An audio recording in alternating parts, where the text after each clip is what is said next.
Welcome to Living Fuel TV. I'm Casey Krejci. So you're supposed to eat 5 or even 6 meals a day to optimize your metabolism, right? Not so fast. I want to share some facts with you today that might change your thinking in that regard. Now, this is very entrenched in the mindset of athletes and dieters alike, that we're going to give you 5 small meals or 6 small meals, and somehow that's going to stoke your metabolism, and it's going to keep you from going from being anabolic and going catabolic, which means losing muscle. If you continue to eat so often, you won't lose muscle because you will keep amino acids in your bloodstream. That is the theory. So here are the facts. Food digests at different rates, as does protein digest at different rates.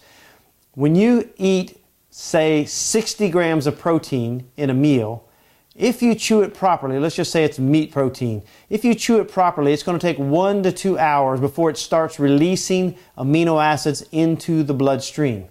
Now, based on which kind of protein source you're talking about, protein typically digests at the rate of 6 to 10 grams an hour after amino acids are being released in the stomach or into the digestive system. So if that is the case, 60 grams of protein at the maximum of 10 grams an hour is 6 hours worth of amino acids in the bloodstream. So if you could tell me how that is going to increase your metabolism to eat again 2 or 3 hours after you ate that protein source to somehow keep your amino acid status high. No, it does not make sense. It does not pass the common sense test. So if you have these amount of amino acids in your bloodstream and then fuel yourself for 6 hours like we just talked about and do it again, there is no way to go catabolic or in a muscle losing phase during that amount of time.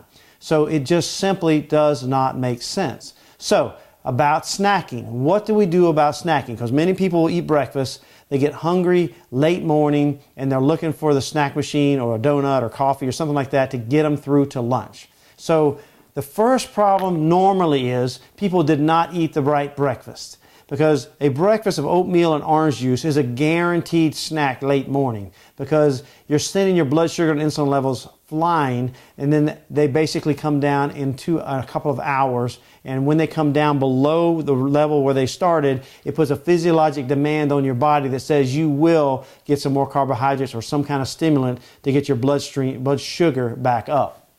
So consider this, a breakfast like we talked about, the American breakfast, cereal, orange juice, or a Pop-Tart or whatever the case may be. Now your blood sugar goes from a morning, let's say 89 level protein when you wake up, and then you eat this breakfast and it shoots up to say 100. So your blood sugar's high, insulin flushes, pushes your blood sugar back down, and down in a couple of hours your blood sugar may be even lower than when it started. So you get a little shake and you get a physiologic demand on your body to get some more carbs. Now if you back up to that breakfast and have, say, a wholemeal super smoothie or something to that effect that has high protein and all the fiber and nutrients you need to fuel you all the way to lunch, then you have the same rise, you have a slower rise in blood sugar, but it comes down more slowly and doesn't cause that jerk in the blood sugar levels that requires you to get a snack.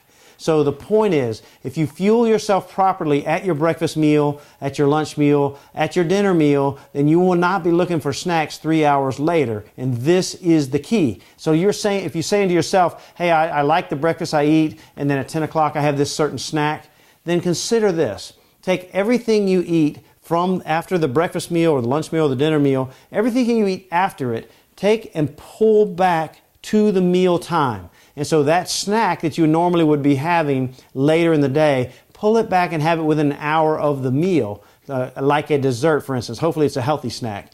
Then allow your endocrine system to do what it does, rise, slowly fall, and then when your blood sugar comes back to baseline, from that point until the next meal is the maximum fat burning mode. Now that is important to dieters and athletes alike. So hopefully this information is helpful to you. God bless you and have a great day.